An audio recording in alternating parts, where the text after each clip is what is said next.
함께 나눌 하나님의 말씀 베드로전서 1장입니다. 베드로전서 1장 3절로 9절까지 말씀을 읽을 때에 8절과 9절은 함께 읽도록 하겠습니다.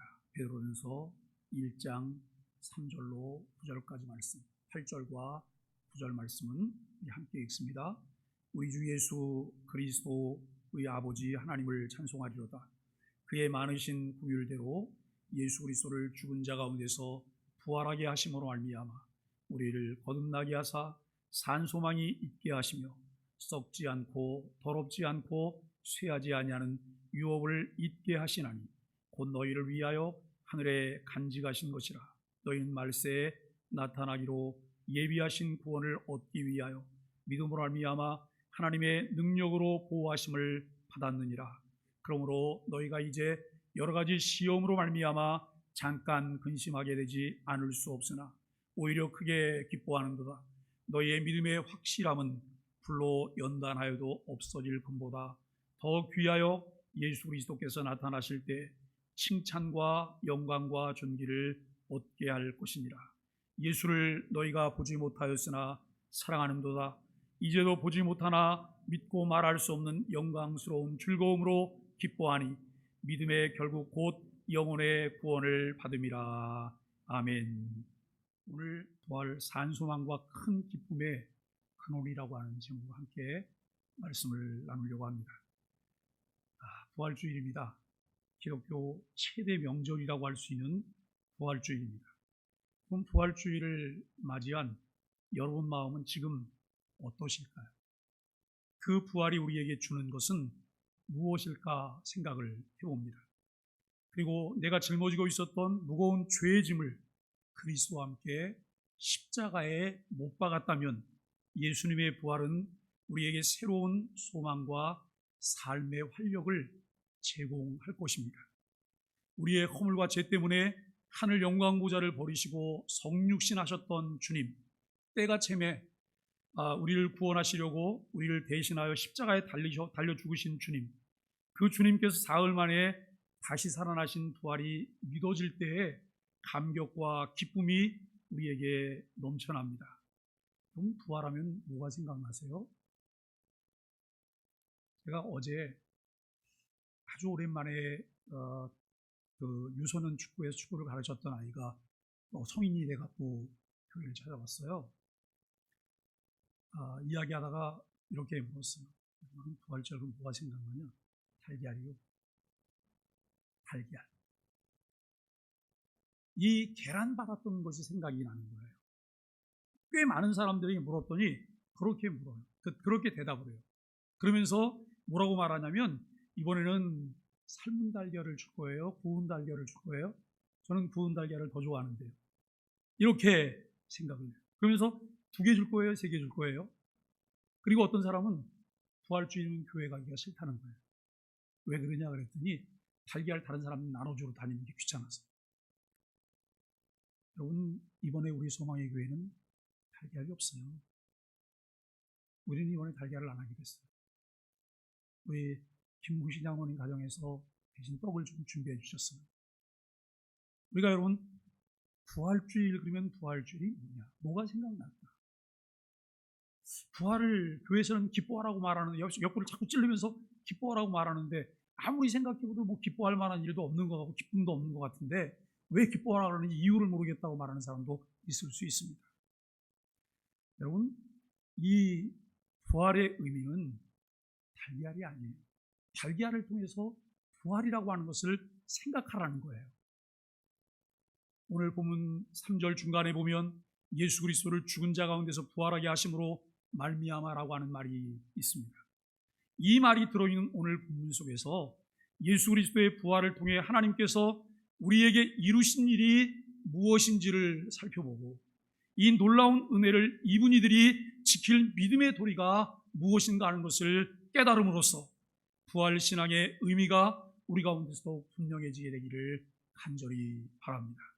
먼저 3절에 예수 그리스도를 죽은 자 가운데서 부활하게 하심으로 말미암아라고 하는 말을 주목해 봅니다. 예수 그리스도께서 혼자 스스로 부활하신 것이 아니라 그를 부활하게 하신 이가 계시다라고 말을 하고 있어요. 그는 다름 아닌 우리 주 예수 그리스도의 아버지 하나님이십니다. 예수 그리스도는 하나님의 아들이신데 아버지 하나님께서 아들 예수 그리스도를 살리셨습니다. 하나님께서 그의 아들 예수 그리스도를 죽은 자 가운데서 부활하게 하심으로 우리에게 이루신 일이 제일 먼저 언급되어지는 것은 곧 이어지는 말대로 우리를 거듭나게 하심이에요. 거듭나게 하심, 다시 나게 하심. 허물과 죄로 죽었던 우리를 살리셨습니다. 여러분, 허물과 죄로 인하여 영원히 죽을 수밖에 없는 것과 허물과 죄로 인하여 영원히 죽었던 하고는 굉장히 차이가 있어요. 죽을 수밖에 없는, 죽었던.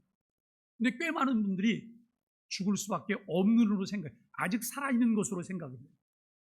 그런데 성경은 허물과 죄로 인하여 영원히 죽었던이에요. 과거예요. 죽어있는 상태예요. 이렇게 여러분 말씀하고 있는 것을 우리가 보게 됩니다. 그런 우리를 살리셨다는 거예요.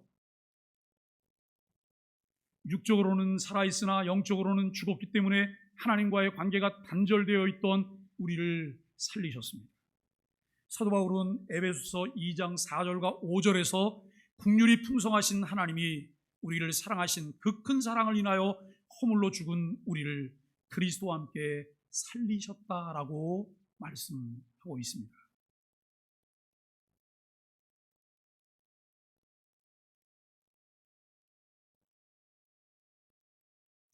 이렇게 예수 그리스도의 부활을 통해 하나님께서 우리에게 주신 것은 새 생명임을 알 수 있습니다.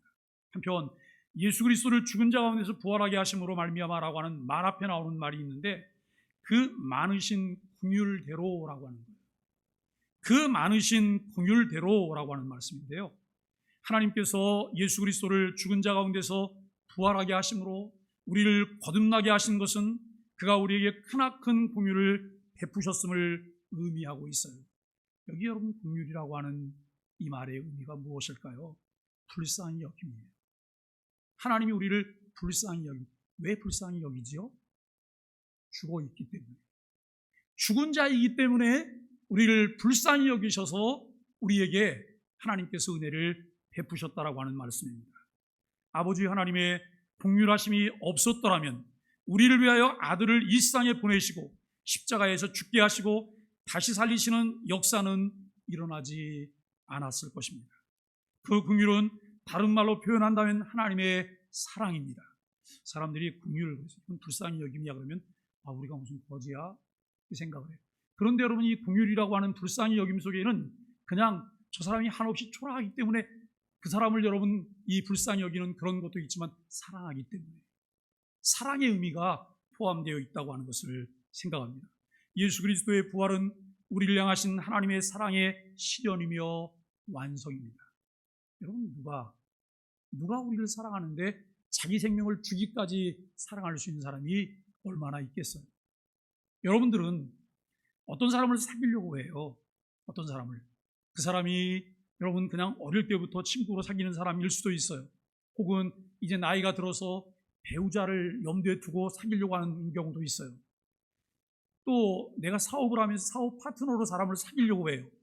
그때 여러분 그 사람을 사귈 때 내가 첫 번째 보는 것이 무엇일까요? 어떤 것을 보면서 내가 친구를 결정할까요? 어떤 사람이 이렇게 얘기했어요. 저 사람이 나에게 손해를 끼치지 않고 유익을 줄 만한 사람일까? 나에게 유익을 줄 만한 사람일까? 이거를 보고 결정한다는 거예요. 그래서 제가 고개를 갸우뚱하면서 이렇게 말했어요. 그럴 수 있지. 그러나 나는 어떨 것 같아? 라고 물어봤어요. 목사님 어떠신데요? 나는 저 상대에게 내가 필요한가를 먼저 봐. 내가 친구가 되면 저 상대에게 유익할까? 저 상대에게 필요할까? 도움이 될까? 라고 하는 걸 먼저 본다고 얘기해요. 정말 그렇게 봐요. 여러분 그래서 상대가 어떤 반응을 보여도 그 반응이 내가 가지고 있는 생각 전체를 흔들어 놓지 않아요. 왜냐하면 나는 그에게 유익을 얻으려고 그 사람을 친한 게 아니고 내가 그 사람을 도우려고 돕고자 그 사람에게 필요한 사람이 되려고 내가 그와 친구했기 때문에 그것이 흔들리지 않는다는 말이에요. 그런데 하나님의 사랑이라는 그 사랑을 한번 생각해 보세요. 아니, 우리를 위해서 하나님이 사람이 되셨어요.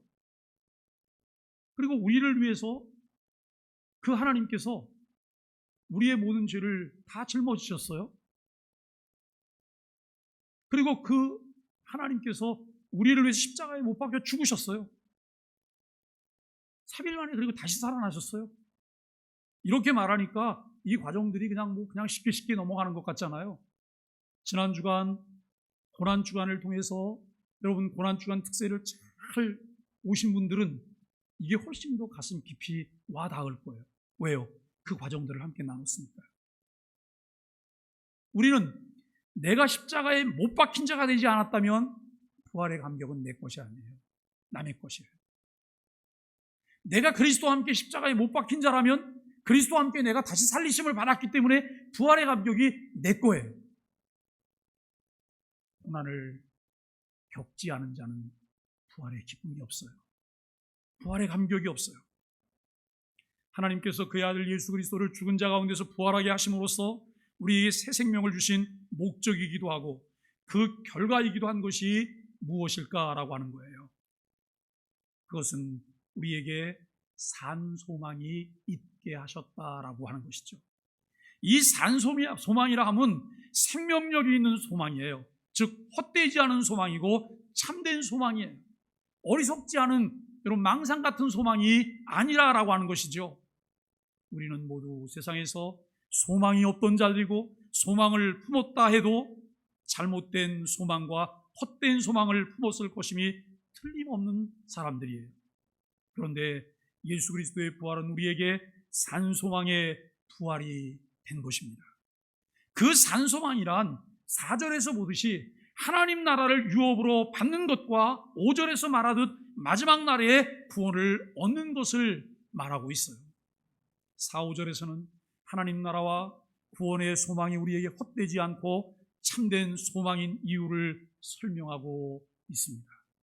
4절을 먼저 보면 썩지 않고 더럽지 않고 쇠하지 아니하는 유업을 잊게 하시나니 곧 너희를 위하여 하늘에 간직하신 것이라 라고 말을 했어요. 썩지 않고 더럽지 않고 쇠하지 아니하는 유업이란 변하지 않고 깨끗하며 영원한 유업을 말하고 있습니다.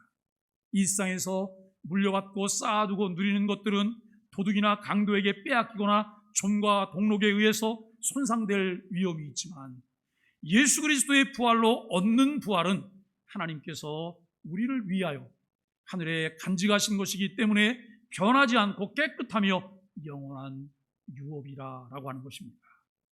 또 여러분 5절을 봅니다. 너희는 말세에 나타내기로 예비하신 구원을 얻기 위하여 믿음으로 말미암아 하나님의 능력으로 보호하심을 받았느니라라고 말씀합니다. 마지막 날에 주님께서 다시 오셔서 나타내실 우리의 구원에 대한 소망이 헛되지 않고 참될 것은 하나님의 능력으로 보호하심을 받기 때문이에요. 여러분 누가 나를 보호한다 그러는데 아무리 봐도 시원찮은 것 같아요. 나보다 못한 것이 어떻게 나를 보호할 수 있나? 불안한 거예요. 그런데 여러분 정말 든든한 백이 내게 있어서 나를 보호한다고 하면 내가 아무 걱정하지 않고 나는 생활을 할 수가 있을 것입니다. 하나님께서 하나님의 능력으로 우리를 보호하신다라고 말씀하십니다. 그런데 무조건 하나님의 능력으로 보호하심을 받는 것이 아니라 믿음으로 말미암아 하나님의 능력으로 보호하심을 받는다라고 말씀하고 있습니다. 예수 그리스도께서 우리를 위하여 십자가에 죽으시고 무덤으로부터 부활하셨음을 믿는 믿음 안에서 갖는 구원의 소망만이 하나님의 능력으로 보호하심을 받아 헛되지 않고 참될 수 있다고 하는 것입니다. 이렇게 예수 그리스도의 부활을 통해 하나님께서 우리에게 거듭남, 산소망, 하나님 나라의 유업, 마지막 날의 구원을 이루어 주셨음을 밝히며 베드로는 이어지는 6절로 9절에서는 그 놀라운 일을 입은 이들이 지킬 믿음의 도리가 무엇인지를 언급하고 있어요. 사실 여러분 베드로 전서와 베드로 후서를 흩어진 나그네를 대상으로 이제 기록하고 있는데요. 베드로가 이 서신을 기록하면서 베드로의 뇌리를 떠나지 않는 사건이 있어요. 그것이 무엇일까요? 예수님을 3번이나 부인했던 거예요. 예수님을 3번이나 부인했던 것. 예수님을 3번이나 부인하기 전에 베드로는 장담을 했어요. 모든 사람이 다 주를 버릴지언정 나는 주를 버리지 않을 것입니다. 끝까지 나는 주와 함께 할 것입니다 라고 하는 말을 했어요. 그런데 힘없는, 보잘것없는 여종들 앞에서 그가 무너져 버렸어요. 예수님을 3번이나 부인했어요. 다구는 소리가 들릴 때 그는 주께서 하셨던 말씀이 기억났어요. 여러분, 그 이후에 베드로의 남은 생애는 늘 그것이 뇌리에 있어요. 그럼에도 불구하고 자신을 다시 찾아와 주시고 만나 주시고 따뜻하게 안아주시고 용납해 주셨던 주님을 바라봐요. 용기를 얻고 주님의 사람 되어서 주님이 기뻐하시는 하나님의 역사를 이루는 베드로인 것을 보게 됩니다. 여러분, 그 베드로가 이제 예수 그리스도를 통해서, 그리스도의 부활을 통해서 내가 얻게 된 거듭남이나 산소망이나 하나님 나라, 그리고 마지막 날에 이루어질 구원에 관한 이야기를 하면서 이제 그 놀라운 애를 내가 입었는데 이것을 지킬 믿음의 도리가 무엇인지를 말하고 있다라고 하는 것이죠. 이미 3절 첫머리에서 우리 주 예수 그리스도의 아버지 하나님을 찬송하리로다 라고 말한 바 있습니다. 하나님께서 이 세상을 이처럼 사랑하셔서 아들 예수 그리스도를 인간의 역사 속에 우리와 같은 사람으로 성육신하게 하셨습니다. 우리와 같은 인간이지만 그분은 죄가 없는 분으로 자연 생육법이 아닌 성령으로 잉태되었기 때문에 우리의 모든 죄를 대신 짊어지실 수 있었습니다. 여러분, 참 재밌어요. 우리가 아침에 소망의 아침은 요한복음을 계속하다가 고난주간에 이제 그 마태복음 26장, 27장, 28장의 말씀을 나눴어요. 그리고 금요일마다 목자들이 줌을 통해서 하이델베르그 요리문답을 공부하고 있어요. 요즘 사도신경 부분을 다루고 있어요. 그래서 그리스도, 그리스도인, 그리고 또 우리가 이제 이 성자 예수 그리스도에 관한 내용들을 조금 더 다루고 있는 그런 내용들을 하고 있어요. 저는 주일 메시지를 준비하면서 이거 참 그 공부를 함께 했던 사람들은 이게 훨씬 더 가슴에 와닿지 않을까? 가슴에 훨씬 더 와닿지 않을까? 그런 생각들을 해봐요.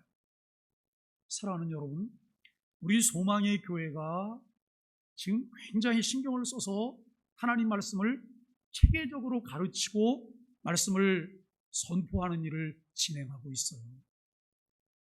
이것을 통해서 우리의 신앙의 깊이가 더해갈 수 있게 되기를 바랍니다. 신앙의 넓이가 더 넓어질 수 있게 되기를 바라고 우리 신앙의 품격이 높아질 수 있게 되기를 바랍니다. 그리스도인으로 산다고 하는 것이 어떤 것일까?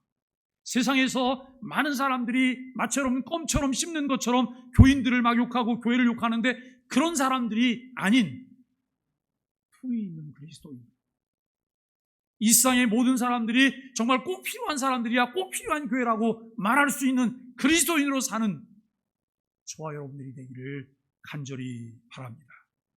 여러분, 자연생육법. 왜 예수님은 마리아에게서 태어났는데 그분은 죄가 없다고 말할까? 그분은 자연생육법이 아니잖아요. 마리아를 빌렸어요. 마리아를 빌려서 마리아에게서 예수님이 출생하는데, 여러분, 마리아가 본래 그 아들이나 딸을 낳으려면 마리아에겐 누가 필요했던 거예요? 남자가 필요하잖아요. 그런데 성령께서 잉태하셨어요. 성령께서.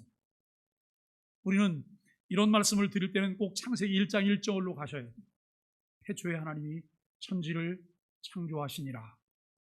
무엇으로요? 말씀으로. 무에서 유를 창조하셨는데 그 창조주는 어떤 분이냐? 전능하신 하나님이에요. 전능하신 하나님의 놀라우신 은혜로 성령의 능력으로 마리아가 잉태하게 되었어요. 어머니 모태를 통해서 10개월 만에 여러분 출산을 하지만 그는 원죄를 가지고 있지 않아요. 죄인이 아니에요. 그래서 우리 모든 죄를 대신 짊어지실 수 있습니다. 우리의 죄 씻김의 표로 우리는 세례를 받아요. 물세례를 받을 때 물세례의 의미가 죄 씻김을 받았다고 하는 의미예요.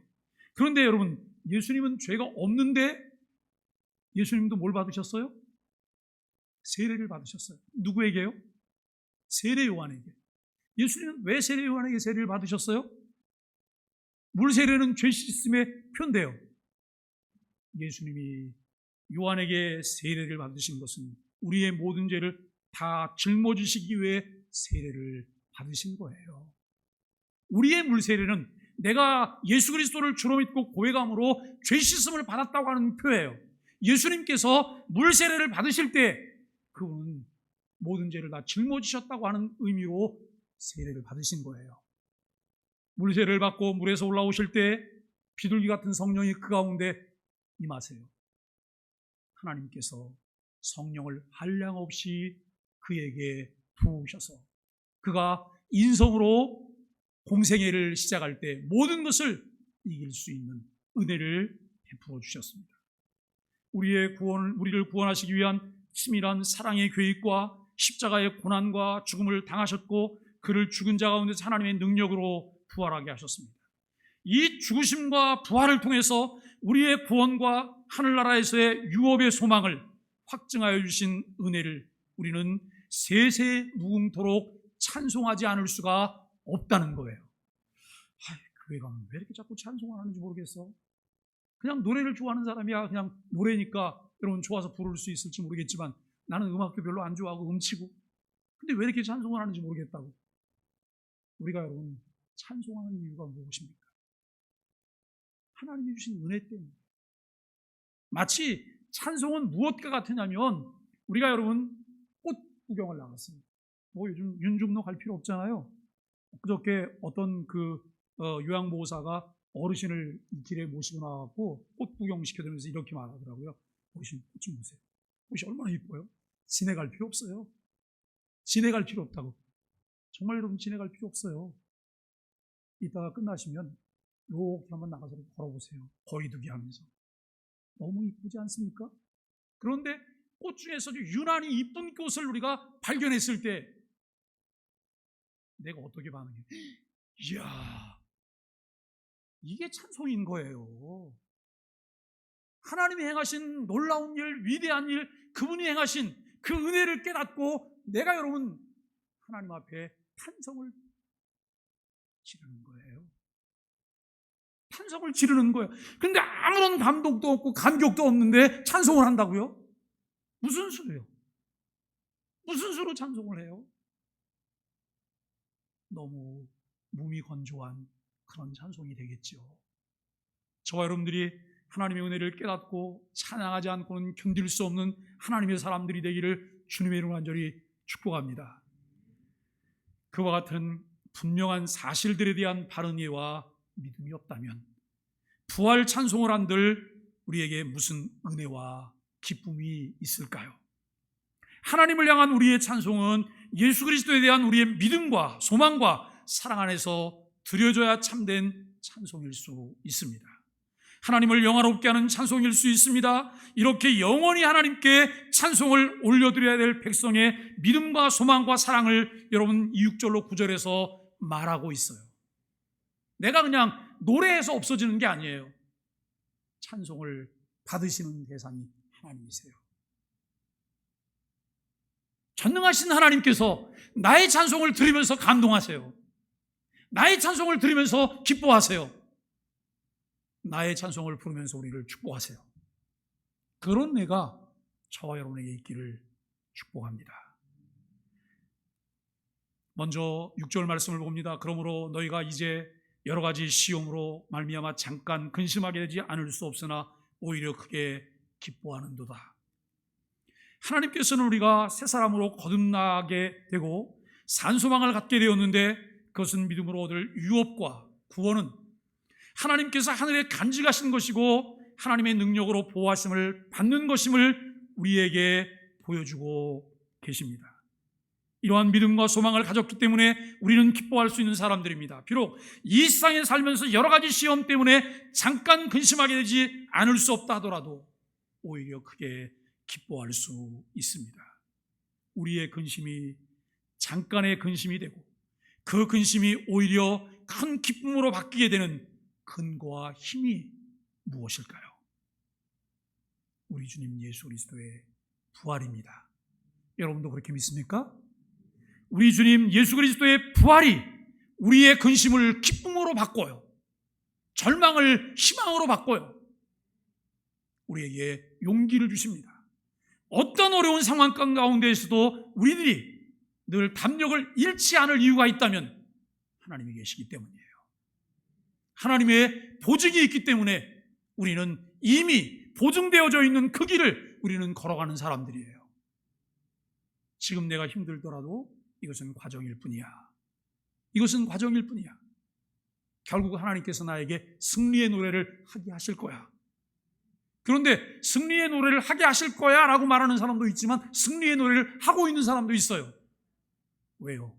믿음은 바라는 것들의 실상이요 보지 못하는 것들의 증거인 것을 아는 사람들은 그것을 땡겨와서 지금 내가 승리의 노래를 부르는 거예요. 그 승리를 내가 지금 누리고 있다라고 하는 것을 생각합니다. 십자가에 달려 죽으시고 사흘 만에 아니 하루 반 만에 무덤에서 살아 일어나고 나오신 예수 그리스도인 것을 알게 되죠. 그 부활을 믿기 때문에 우리에게 닥치는 크고 작은 근심을 큰 기쁨으로 바꾸어낼 수 있는 진리를 우리에게 확증해 보여주는 사건이 예수님의 부활입니다. 예수 그리스도의 부활에 대한 분명한 믿음으로 우리는 여러 가지 환난과 시험 가운데서도 오히려 크게 기뻐할 수 있습니다. 예수 그리스도의 부활은 언제 어디서나 우리 모두의 큰 기쁨의 근원이 되기 때문입니다. 이 부활의 신앙을 확실히 지키는 이들에게 닥치는 환난과 시험은 오히려 그 믿음을 더욱 강하게 참되게 만드는 유익이 있다는 거예요. 7절 말씀을 보시면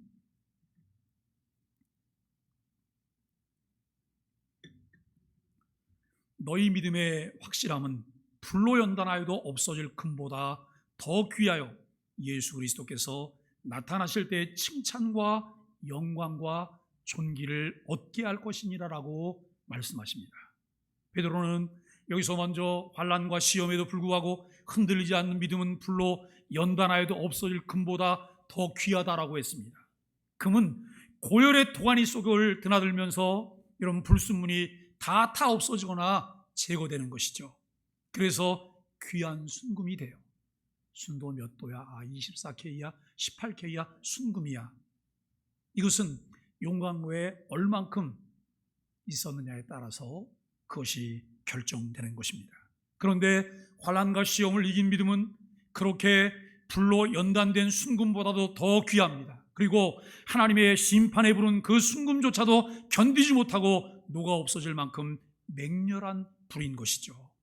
그러나 부활신앙으로 모든 환난과 시험을 이긴 사람은 예수 그리스도께서 다시 오실 때 심판대를 통과해요. 칭찬과 영광과 존귀를 얻게 될 것이라고 베드로는 덧붙여서 말합니다. 부활의 믿음은 이렇게 주님으로부터 올 칭찬과 영광과 존귀와 소망을 갖게 합니다. 이러한 부활의 믿음, 주님으로부터 칭찬과 영광과 존귀를 얻게 할 믿음은 또 어떤 믿음인지 베드로는 계속해서 증언하고 있습니다. 8절을 함께 보실까요? 다 함께 읽습니다. 예수를 보지 못하였으나 사랑하는도다. 이제도 보지 못하나 믿고 말할 수 없는 영광스러운 즐거움으로 기뻐하니. 아멘. 예수님의 부활을 믿지 않던 제자 도마가 다시 그 앞에 나타나신 예수님을 직접 보고서야 나의 주님이시요 나의 하나님이십니다라고 말했을 때 예수님이 도마에게 뭐라고 말씀하셨나요? 너는 나를 본 거로 믿느냐? 보지 못하고 믿는 자가 더 복이 있다. 너는 나를 지금 보고 믿냐? 안 보고 믿는 게 더 복 있는 거야. 왜요? 이미 말씀을 들었잖아요. 이미 말씀을 들었잖아요. 그리고 예수님을 따라다니면서 무수히 많은 이적과 기사를 받고 초자연적인 역사들을 보았잖아요. 그런데 초자연적인 역사가 가리키는 손끝을 보지 못했던 거예요. 그 끝을 바라보지 못하고 다른 곳을 바라보면서 저 초자연적인 역사를 일으키는 예수님을 선생님으로 모시면 나에게 고물이 떨어질 거야, 이러면서 부지런히 따라다녔던 거죠. 예수님을 따라다니면서 그 예수님이 전능하신 하나님이심을, 하나님의 아들 그리스도이심을 보았다면 여러분 상황이 달라지지 않았을까요? 예수 그리스도를 육안으로 본 적도 없고 지금도 보지 못하고 있지만 그래도 그를 믿고 사랑하며 말할 수 없는 영광스러운 즐거움으로 기뻐하는 이들이야말로 예수 그리스도께서 나타나실 때 칭찬과 영광과 존귀를 얻을 사람들이라고 베드로는 말하고 있습니다.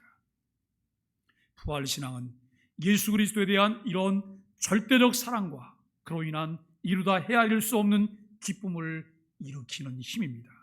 이러한 믿음은 궁극적 구원에 대한 확신으로부터 오는 것이고 또한 그 궁극적 구원으로 열매 맺는 것이라고 베드로는 다시 말하고 있습니다. 9절입니다. 믿음의 결국 곧 영혼의 구원을 받음이라. 여기서 영혼의 구원이라 한 것은 육체가 아니라 영원한 구원받는 뜻이 아닙니다. 여기에서 영혼은 살아있는 인간 존재 곧 전인을 가리키고 있는 말이죠. 온전한 구원을 말합니다. 예수 그리스도의 부활은 그 움직일 수 없는 역사적 사실을 믿는 이들에게 참으로 놀라운 선물을 안겨줍니다. 예수 그리스도의 부활은 그가 하나님의 아들이심을 확증하는 사건입니다. 예수 그리스도의 부활은 그 아버지 하나님이 영원히 우리의 찬송을 받으셔야 할 분이심을 확인시켜주는 일입니다. 예수 그리스도의 부활은 우리가 하나님의 크나큰 긍휼을 힘입어 사는 자들임을 말씀하고 있습니다. 예수 그리스도의 부활은 우리를 거듭나게 하시는 하나님의 역사입니다. 예수 그리스도의 부활은 우리에게 산 소망을 주는 일입니다. 예수 그리스도의 부활은 우리가 썩지 않고 더럽지 않고 쇠하지 아니할 하나님 나라의 유업을 얻게 하신 하나님의 역사이심을 믿어야 합니다. 예수 그리스도의 부활은 우리로 하여금 하나님의 능력으로 보호하심을 받으며 영원한 구원에 이르게 하시는 하나님의 구원 사건입니다. 예수 그리스도의 부활은 우리가 이 세상에서의 온갖 환난과 시험을 이기게 하시며 우리를 근심하게 하는 일들 가운데서도 오히려 크게 기뻐할 수 있게 해주는 원천입니다. 예수 그리스도의 부활은 우리의 믿음을 연단시키며 마지막 날에 주님으로부터 칭찬과 영광과 존귀를 얻게 하는 힘입니다.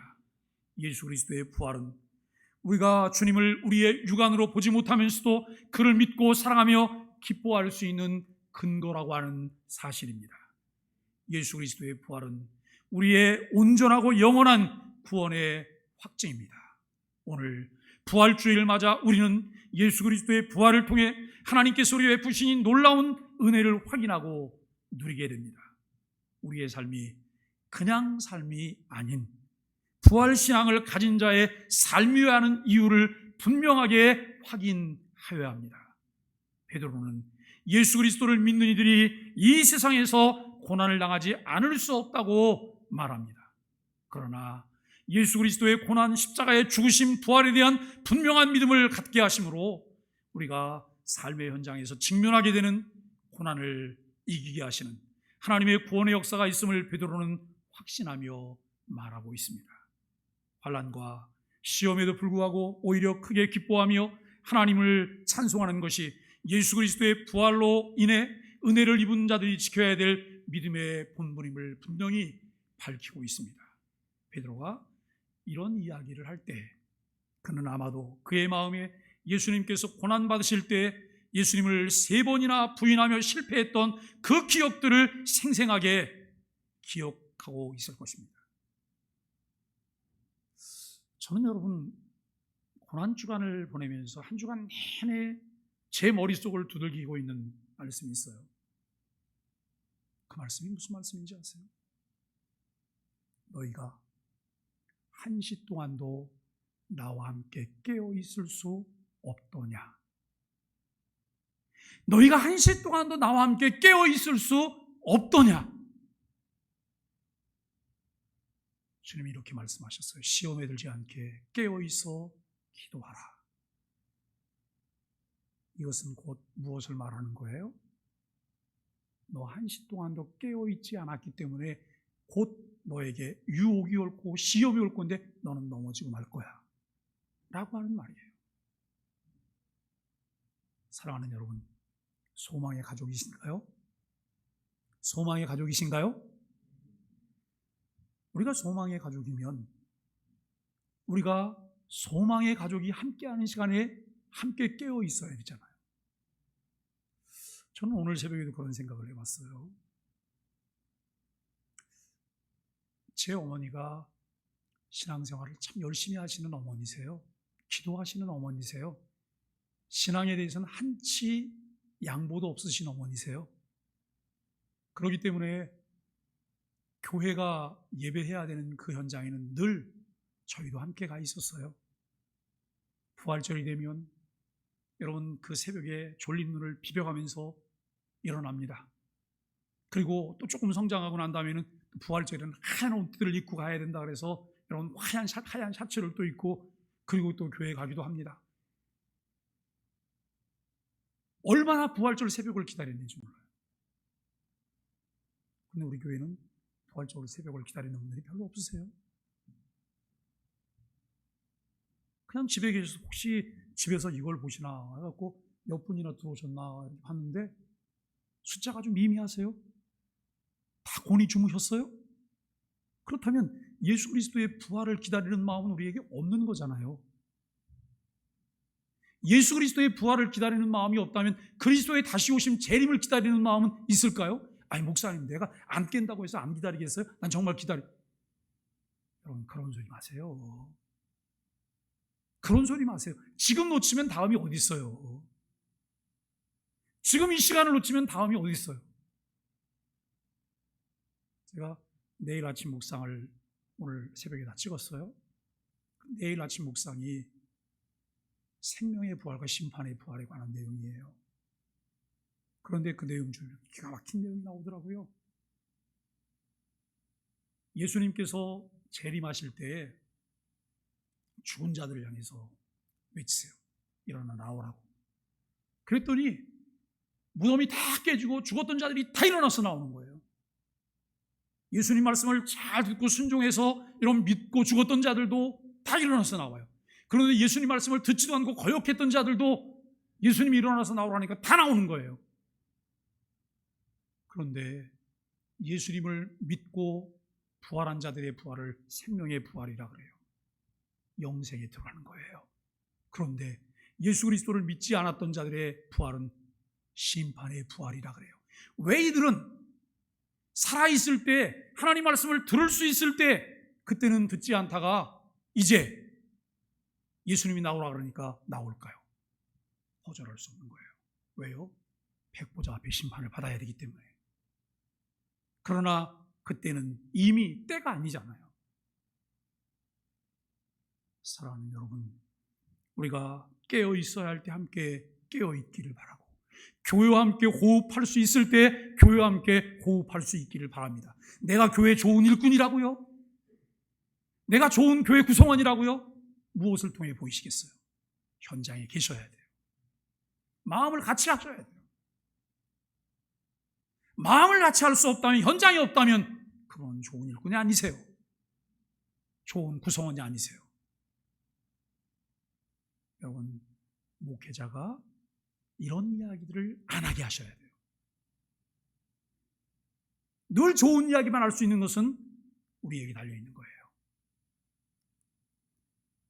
여러분, 베드로가 실패에 대한 쓰라린 것을 기억하고 있는 와중에도 주님은 따뜻하게 그를 다시 찾아와 주셔서 세워주시고 하나님의 사랑을 확신하며 이 말씀을 전하고 있습니다.